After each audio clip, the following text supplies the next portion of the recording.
¿Los celulares llegaron a su máximo potencial? Puede que ya tengas una respuesta, o puede ser que nunca te hayas detenido a pensarlo. Pero pará, no me respondas todavía porque quiero mostrarte algo que tengo en este bolsillo. Esto, que probablemente te parezca muy familiar, es un iPhone 4S y fue lanzado en el 2011. Según mis cálculos, 2011 está a 10 años si miramos por el retrovisor. Pero entonces, ¿por qué te lo estoy mostrando? Bueno, la realidad es que para mí responde sin dudas a la pregunta que te hice. El único problema es que para que vos puedas responder a esa pregunta, tenemos que abrir un par de libros de historia, o en todo caso, un par de links.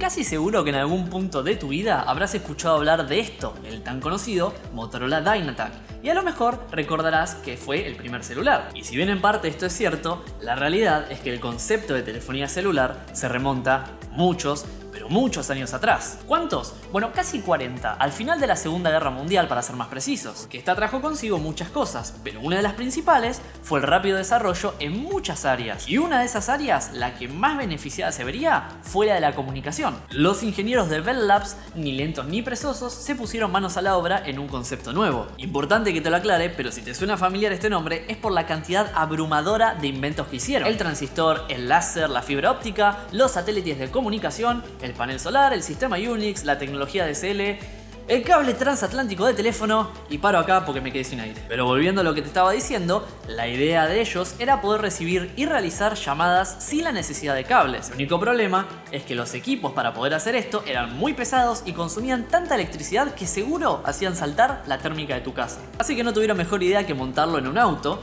y de esta manera, el 17 de junio de 1946 en Missouri, nacería el servicio de telefonía móvil. Y ahí está, ya podíamos hacer llamadas desde un teléfono de línea a un celular. Por supuesto que esto es mucho más complicado de lo que te estoy diciendo y me estoy guardando algunos detalles para no hacer el video súper largo. Es por esto mismo que vamos a pegar un salto temporal unos cuantos años en el futuro para aterrizar en los agitados años 70. Resulta que la compañía Bell no fue la única que invirtió recursos en este sector. Sin ir más lejos, Motorola venía fantaseando con poder hacer llamadas desde un dispositivo que realmente pudieras tener en tu mano y no montado en un auto. Entonces, el 3 de abril de 1973, este genio, llamado Martin Cooper, logró realizar la primera llamada desde lo que hoy conocemos como celular. Y el tipo no tuvo mejor idea que marcar el número de un tal Joe Engel, que parecerá algo irrelevante, pero este último laburaba en Bell Labs y era la competencia directa. Así que cuando levantó el teléfono y escuchó la voz de Cooper del otro lado de la línea asegurándole que no solo lo estaba llamando desde un celular, sino que también entraba en su mano, seguramente se habrá sentido promovido a cliente. Igual, la historia no termina ahí porque recién una década y $100 millones después llegó al mercado el famosísimo Dynatac 8000X, el cual sería el primer teléfono móvil que podías comprar y que esté basado en lo que Cooper había hecho en los años 70. En realidad lo de comprar era relativo porque en su momento valía casi $4000, lo cual ajustado por inflación hoy serían alrededor de 10.000. Pero pasando por alto este pequeño detalle, las primeras llamadas que se realizaron con este teléfono fueron muy interesantes. Por un lado, teníamos a David Melian sentado en su Mercedes 380 SL que le pegó un tubazo a Bob Barnett, que por aquel entonces era el presidente de Ameritech Mobile Communications. Y ni bien cortaron, este último agarró y llamó al nieto de Alexander Graham Bell, que estaba ni más ni menos que en Alemania. Así que sí, no solo hicieron una llamada desde un celular a un teléfono de línea, sino que además lo hicieron de continente a continente. Y a partir de acá, los celulares no pararon de mejorar y mejorar.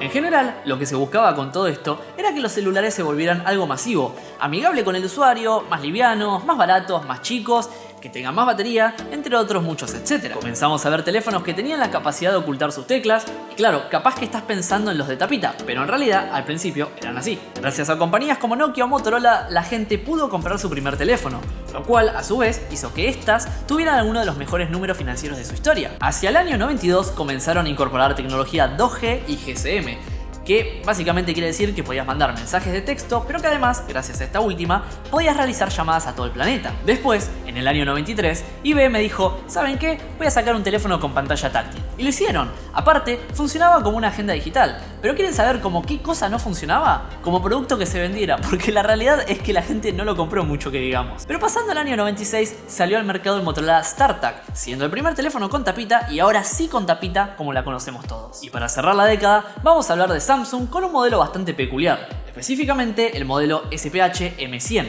que fue el primer celular en incorporar la función de MP3. Todo esto en el año 99. Entonces, después de 10 años de evolución, ¿qué tenían en común entre ellos? Básicamente, todos podían recibir y hacer llamadas, pero fuera de eso, absolutamente nada. Todas las fichas de los cargadores eran distintas, las baterías no eran iguales, las pantallas no guardaban similitud alguna y la calidad de construcción podían variar mucho de unos a otros. Esto en parte porque los procesos de manufactura eran distintos. Y si bien las cosas se hacían en China, al no existir este boom por la tecnología, las fábricas no estaban especializadas en esto. Incluso, pensando en la gente que repara teléfonos hoy en día, en un localcito de 2x2 te arreglan el último iPhone, pero antes se te rompía el BlackBerry y andás a llorar al campito. Para aquella época, todos hacían algo excepcionalmente bien y era ponernos en contacto.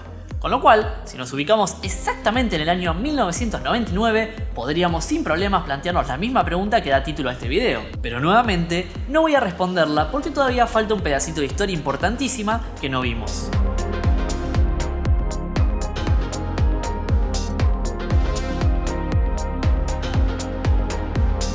Los años 2000 significaron para la industria en general un cambio de paradigma radical.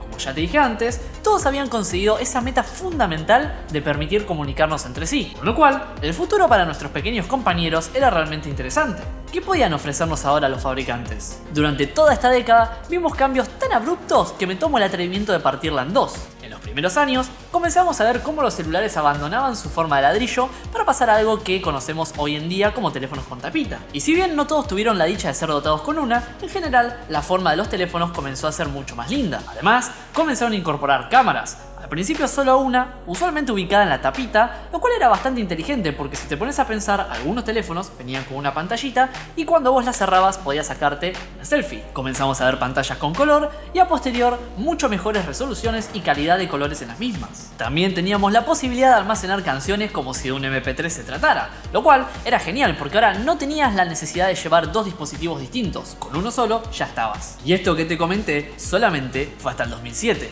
porque en los 3 años que faltan para que termine la década, fueron a mi consideración algunos de los más interesantes en la telefonía celular, ya que marcaron el rumbo natural para todos los teléfonos que estaban por venir. Lo que pasó en el 2007 fue que salió al mercado el primer iPhone, que con un marketing brillante mucha gente no lograba entender qué carajos se estaba comprando. Ya no te comprabas un Nokia, un Motorola, un BlackBerry o Dios me perdone, un Alcatel.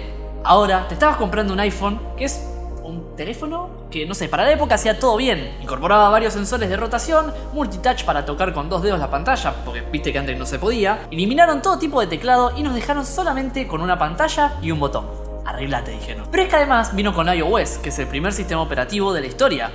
¿Realmente era el primero? Bueno, no importa. Lo importante es que a partir de acá empezaron a preocuparse justamente de esto. A tal punto que en el 2008 salió la primera versión de Android, que, dato de color, el primer teléfono en traerlo fue el HTC Dream. Entonces me dirás, ok, bueno, entonces ahora todos los teléfonos que salieron al mercado fueron como el iPhone.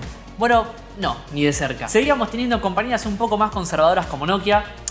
Conservadora las pelotas, realmente hicieron diseños muy falopa, pero más allá de eso a lo que voy es que en general los modelos más vendidos no guardaban similitud alguna con los iPhone. BlackBerry hizo lo mismo, ellos dijeron, nosotros somos los mejores teléfonos con teclado y lo vamos a seguir siendo. Otra cosa importante fue la salida de la tecnología 3G en el 2008, que esto permitía cosas recopadas para los usuarios, principalmente que pudieran usar redes sociales y además consumir contenido multimedia rolete. Como ya te habrás dado cuenta, todos los teléfonos hacían un énfasis brutal en lo que a multimedia respecta, pero aquellos teléfonos que no pudieron adaptarse trataban de hacer un marketing por otro lado, como decirte, por ejemplo, que en realidad los teléfonos para empresarios eran los BlackBerry y que todo lo demás era chamullo. Llegando al año 2009 y 2010, teníamos teléfonos muy interesantes como el Nokia N8, siendo el primero en usar su propio sistema operativo llamado Symbian, y por otro lado Samsung con Windows Phone.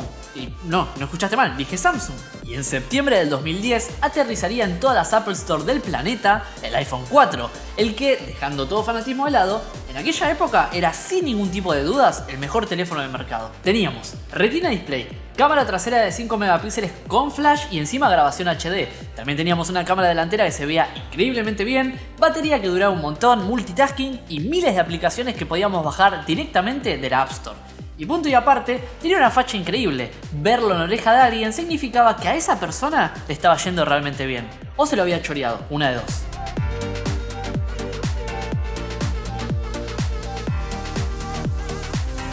Para comienzos de los 2010, los teléfonos tenían el rumbo marcado y parecía que solo había una premisa en mente: ser el teléfono con mejor capacidad multimedia.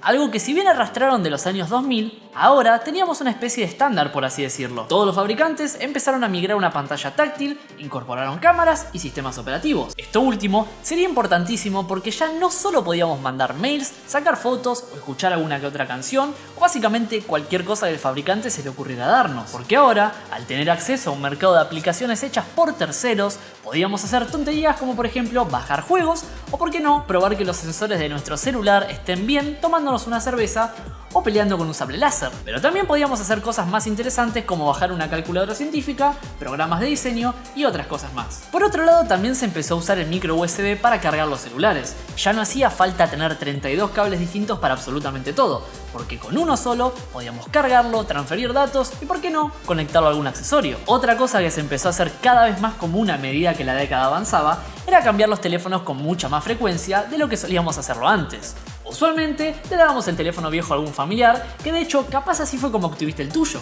Llegando al final de la década, todo venía viento en popa y tal es así que cada vez teníamos más y más opciones en el mercado, generando una cosa muy interesante. Y es que hoy por hoy, al menos desde mi punto de vista, es casi imposible distinguir un teléfono como podías hacerlo antes. Vos veías esto, es un Nokia. Veías esto, es un iPhone. Pero ahora no sé si estoy viendo un Xiaomi, un Huawei, un iPhone o vaya uno a saber qué. ¿Y esto porque me estoy volviendo un viejo choto? Y la verdad es que no. O sea, si un teléfono impone una moda y vende realmente bien, es lógico que los demás fabricantes quieran hacer lo mismo. Desde hacer la pantalla más grande, meterle mejor procesador, redondear el teléfono, o meterle un notch o incluso sumarle más cámaras. Casi todas estas tendencias fueron adoptadas por todos los teléfonos de alta gama.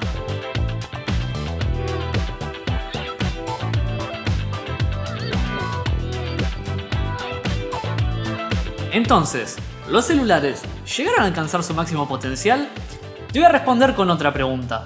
¿Tu celular sigue haciendo todo lo que necesitas? Si tu respuesta fue afirmativa, parece que caemos en una ambigüedad, porque si esta misma pregunta te la hacía hace unos, digamos, 15 años, probablemente tu respuesta sea que no. Entonces, ¿qué es lo que hace que cambie la respuesta? Simple, las necesidades generadas. Y no lo digo como algo malo, porque mirando unos 15 años atrás, teníamos que llevar un MP3 porque los celulares no podían reproducir música. Hace 10 años atrás teníamos que llevar una cámara de foto porque los celulares no tenían esa capacidad. Es más, hasta hace 5 años atrás teníamos que usar cables para poder cargar el teléfono porque la carga inalámbrica no se había masificado. ¿Te das cuenta? El patrón se repite continuamente. Siempre va a existir una mejora que se le pueda hacer al dispositivo en cualquier área. Incluso con este concepto de ecosistema, algo que Apple logró hacer majestuosamente bien, en donde todos los periféricos se integran de una manera hermosa e incitan a que una persona los compre. Pero cuando nos ponemos a ver las cosas que nos ofrecen los smartphones hoy en día, capaz no nos interesan en lo más mínimo. Yo, por ejemplo, tengo este iPhone 5S, que seguramente pueden vender teléfonos con 2, 3 y hasta 4 cámaras. Pero el punto está en que para mí hace absolutamente todo lo que necesito. Entonces, ¿los celulares llegaron a alcanzar su máximo potencial?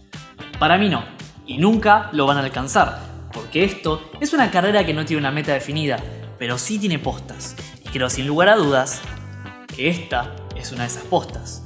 Probablemente esa sea la razón por la que sigo aferrado hace tantos años a este teléfono, porque para mí hace todo excepcionalmente bien. Hollywood, ¿ustedes hicieron la del chanchito que habla? A ver, pásamelo. Hola, chachán. ¿Te gustan las manzanitas? Entonces te vamos a poner una